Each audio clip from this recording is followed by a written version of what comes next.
Ya, a ver, chicos, entonces, siendo las 3:30 de la tarde, vamos a empezar la clase. Eh, bueno, como ustedes saben, la bartonelosis abarca una serie de enfermedades, ¿no? Enfermedades que tienen en común las variantes de especies del tipo de la bartonella, pero con otras variantes clínicas, epidemiológicas, etcétera, ¿no? Entonces,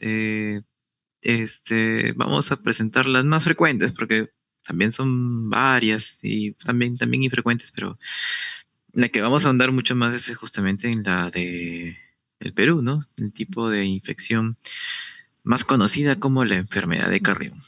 Sí, ya lo habrán escuchado, pero en todos lados a Carrión, que es pues un mártir de la medicina peruana. Vamos a conocer un poco de su historia y también cómo es que su sacrificio nos dio un aporte en contexto de este cuadro infeccioso, muy en particular del Ande peruano, del Ande peruano. Entonces, vamos a empezar primero con la enfermedad de Carrión. Dentro de la etiología está caracterizada netamente por la Bartonella bacilliformis, ¿no? Es una bacteria que sí es gram negativa, pleomórfica, aeróbica y intracelular. Justamente es una de las características es intracelular. Dentro de las intracelulares es predilección el glóbulo rojo, porque ahí presenta este tipo de tropismo, ¿no? Mencionan dos fases en su infección, digamos, o en su proceder, ¿no? La fase hemática, en donde hace un cuadro tipo anemia, fiebre y lo demás. Y la fase histioide, ¿no? Donde ya están las células endoteliales prácticamente comprometidas, donde ya se evidencian este tipo de lesiones verrucosas. Y bueno, también suelen afectar a los macrófagos y a las células madres, pero intracelularmente el eritrocito es su lugar ideal. Otras variantes está la Quintana, la Genselae, la Elisabatea y la Vinzoni. Y otras más todavía, ¿no? Pero ya son, digamos, más raras y bueno, no están ni siquiera cercanas acá a nuestro continente. Eh, un poco de la historia, ¿no? Ustedes saben que La Oroya es en sí pues un lugar que está en la provincia de Yauli, ¿no? Está dentro del departamento de Junín, allá me parece que es del distrito todavía de Huancayo. Y como ven, en esta época de, digamos, en ese entonces, estaba mucho el auge minero, ¿no? Estaba mucho el auge minero y ciertamente es el principal comercio de la zona de allá, de La Oroya. Si han tenido quizás la suerte de conocer, es un lugar un poco gris, un poco lúgubre, ¿no? También por los lugares en donde se gestiona esta ciudad, ¿no? Que son prácticamente en las montañas. Y justamente este tipo de características fue la que propició este brote de este cuadro que se presentó, ¿no? Allá, digamos, en 1875 se construyó el ferrocarril central del Perú, ¿no? Y ahí es donde se dio la primera epidemia mortal, ¿no? Una de las primeras epidemias mortales estaba la conocida, la fiebre de la Oroya. La fiebre de la Oroya ciertamente fue muy característica. Y un estudiante de medicina que prácticamente decidió inocularse este tipo de bacteria allá por el año 1885 para tratar de demostrar la asociación entre la fiebre y la famosa verruga peruana. Entonces, justamente se inoculó esta y dieron cuenta que prácticamente eran la misma, ¿no? Eh, por su sacrificio, pues es considerado un mártir, ¿no? Un mártir de la medicina peruana. Ciertamente era algo muy novedoso, estaba todavía en investigación, no habían tratamientos, no habían protocolos. Se fueron buscando, digamos, maneras para tratar de que pues, no llegase a ser mortal, ¿no? Porque también llega a una fase crónica. Y al año del 1905, el doctor Alberto Barton, pues, identificó, aisló prácticamente la bacteria baciliformes, ¿no? Y en 1913 se descubrió que es transmitida por el mosquito de la Lutzonia. La Oroya ciertamente es un lugar muy cosmopolita. había muchas personas extranjeras, ¿no? Se considera la ciudad de la música wave, ¿no? O sea, la música electrónica, wave, eh, por los visitantes, ¿no? Y si ustedes se dan cuenta, prácticamente toda la zona de Loroya, la zona sur, eh, su estilo de música es más pop, rock y, bueno, música vernacular del Andes, ¿no? Por los visitantes europeos. Entonces, a su izquierda tienen al doctor Barton y a su izquierda al doctor Alcides Carrión, ¿no? Para que los conozcan. Clásicas fotos. Dentro de la epidemiología, pues el hombre viene a ser el único reservorio.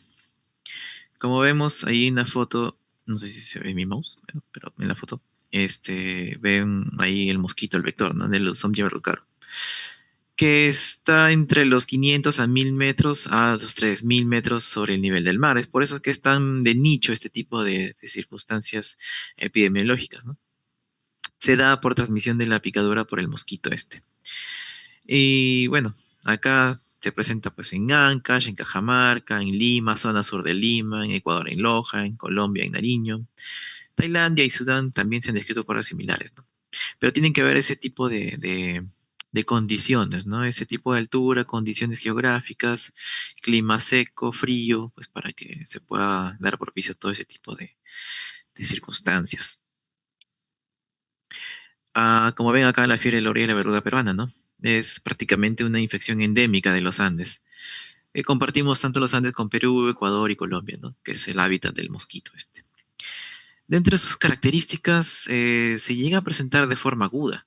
Es una circunstancia en la cual, por haber pasado quizás un periodo de incubación de hasta considerado de 10 a 210 días, en un lapso entre los 61, una incubación previa, digamos que se presenta de forma aguda.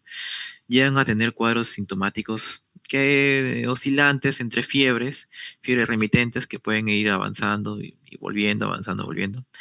Sin embargo, las características más importantes que son muy dolorosas, ¿no? Te da una fiebre con artromialgia, cefaleas, suelen inflamarse los ganglios con enopatías dolorosas y la famosa anemia hemolítica, ¿no? Que lleva a considerar también una digamos, facies con un tinte ictérico en el paciente, ¿no? Porque pues se liberan prácticamente muchos, sustancias pues, prácticamente al momento de la, de la destrucción del glóbulo rojo y al final me pasa por el hígado y pasa a bilis.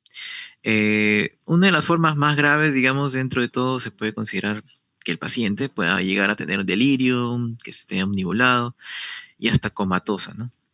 Ahora, ¿puede pasar una forma aguda y pasar a una forma crónica? Claro que sí.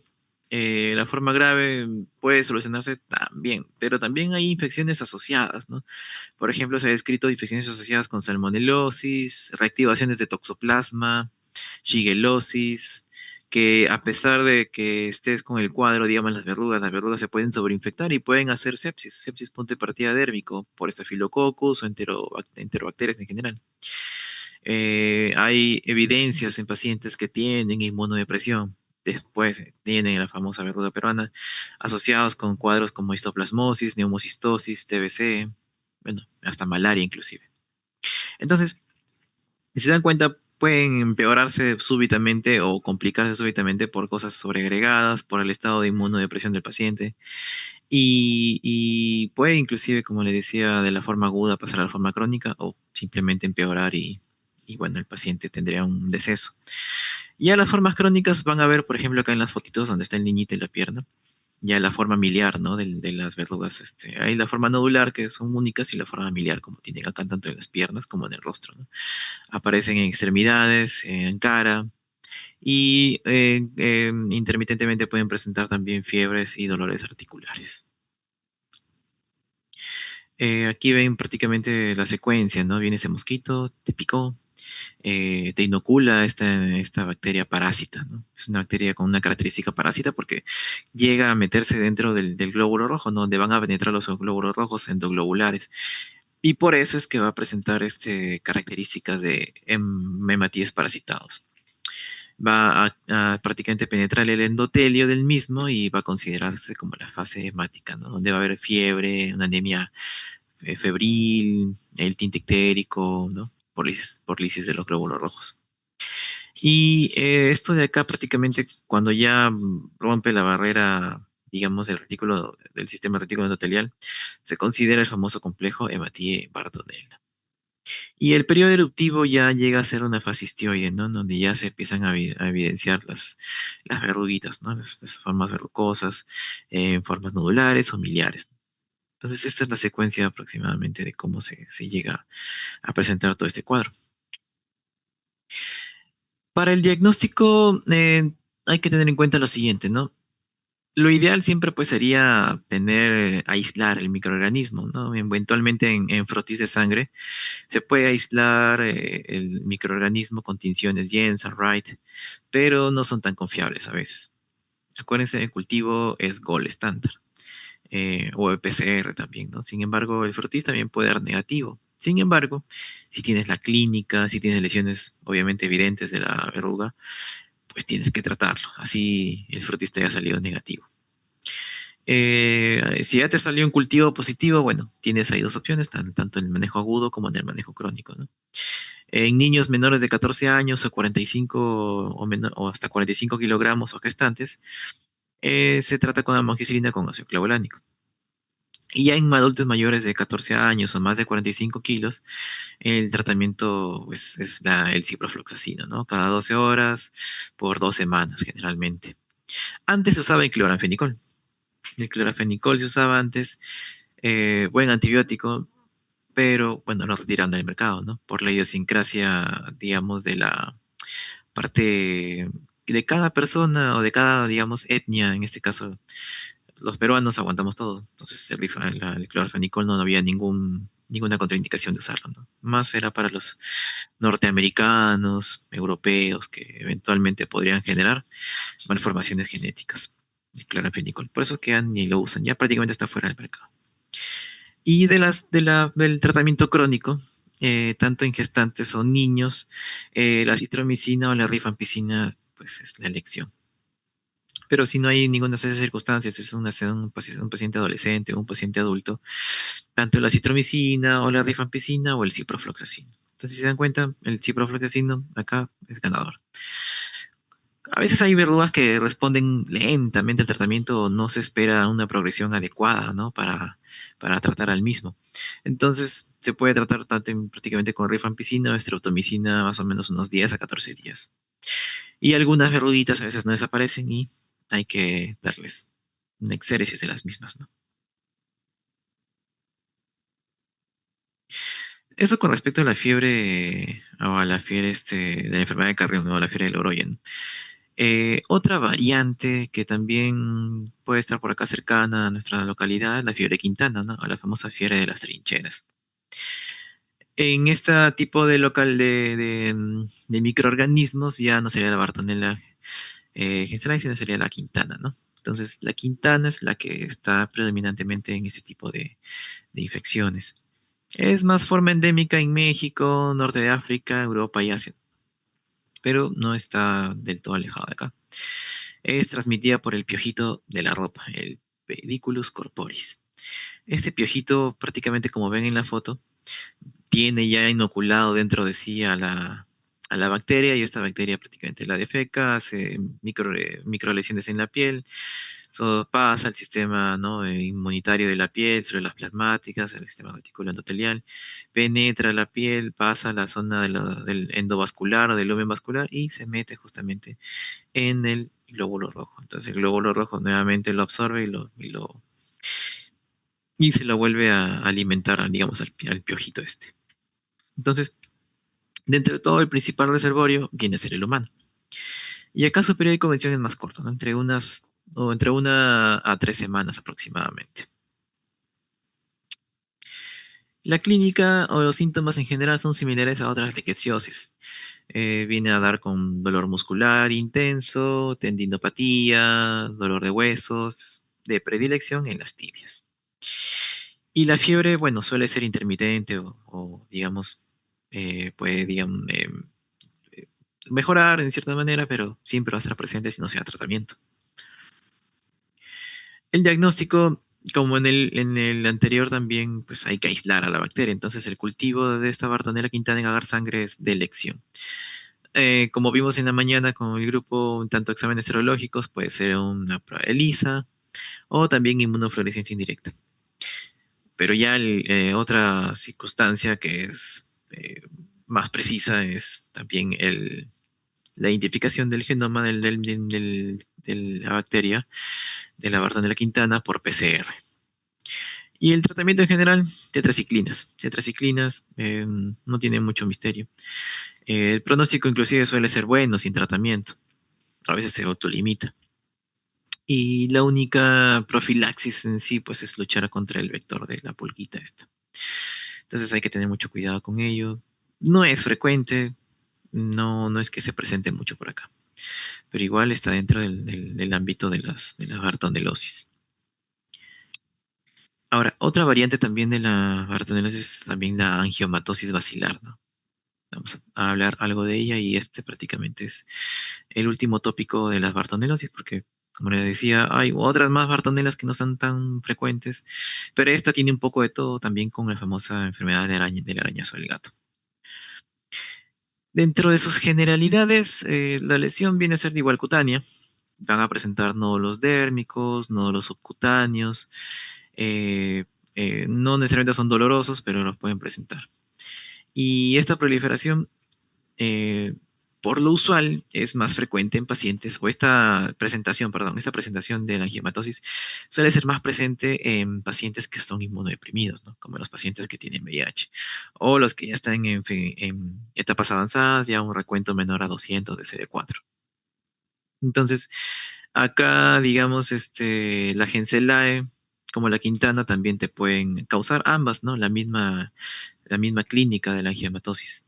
Depende, si es que te arañó el gato, será la Gencelae. Si es la pulguita, será la Quintana.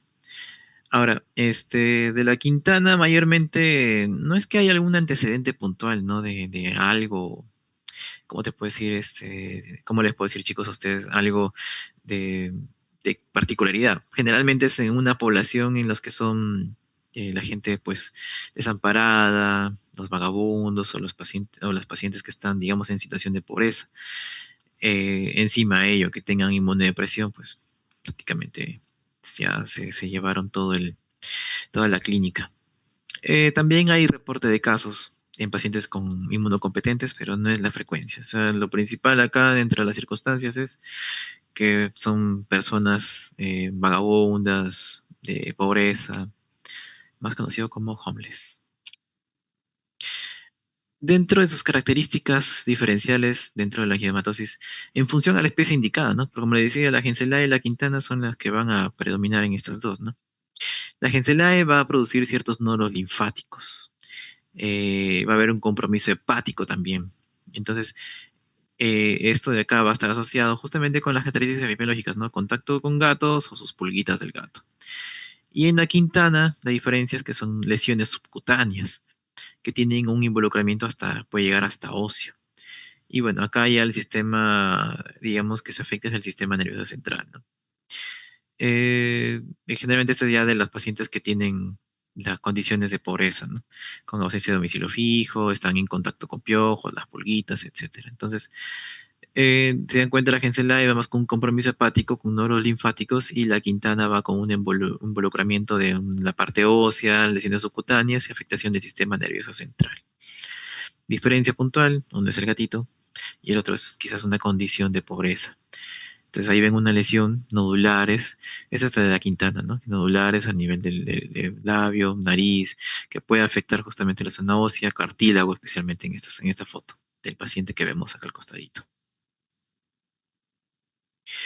Dentro de la patogenia, como ven, puede ser los dos, ¿no? Como dice el picado por el piojo, el piojito del gatito inclusive, y puede darse justamente la afectación a nivel, ¿no?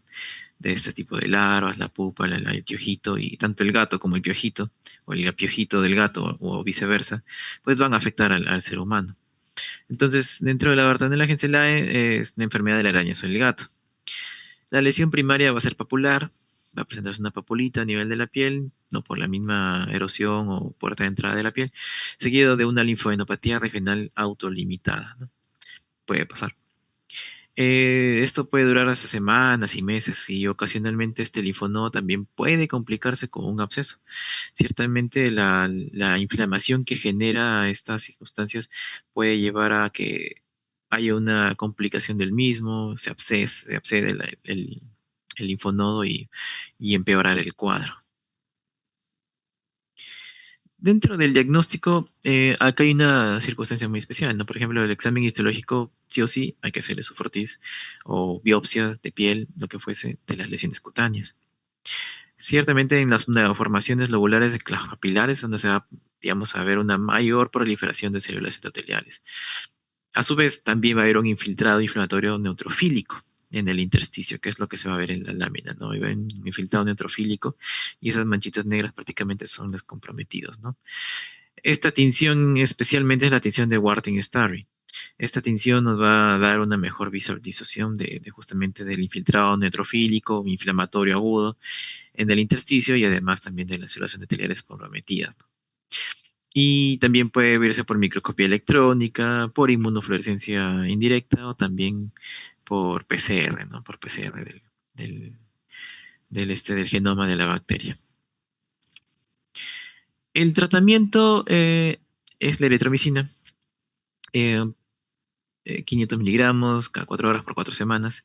Se puede considerar como tratamiento también. Sin embargo, la elección a veces también es la doxiciclina, ¿no? Porque es más llevadera de llevar. A veces eritromicina da muchos RAMs a nivel gástrico y otras complicaciones, ¿no? Doxiciclina, 12 miligramos, 200 miligramos día. Y en pacientes con VIH el tratamiento se puede prolongar hasta 2 meses, ¿no? Como tratamiento continuo de este tipo de infecciones. Como ven, el tema es cortito, es muy puntual. Las características principales de este tipo de infecciones por Bartonella, ¿no? Son las que son más frecuentes, son las más vistas, son las más estudiadas. Y como parte de su carrera, parte de su enseñanza y aprendizaje, es básico, ¿no? Entender este tipo de cuadros infecciosos que quizás no se ven tan frecuentemente, ¿no? Porque ahora ya la medicina ha avanzado bastante, ciertos hábitos, ciertos cambios también ya han avanzado bastante. Entonces, prácticamente es muy de nicho ese tipo de infecciones, ¿no? Y como ven, es muy de los Andes.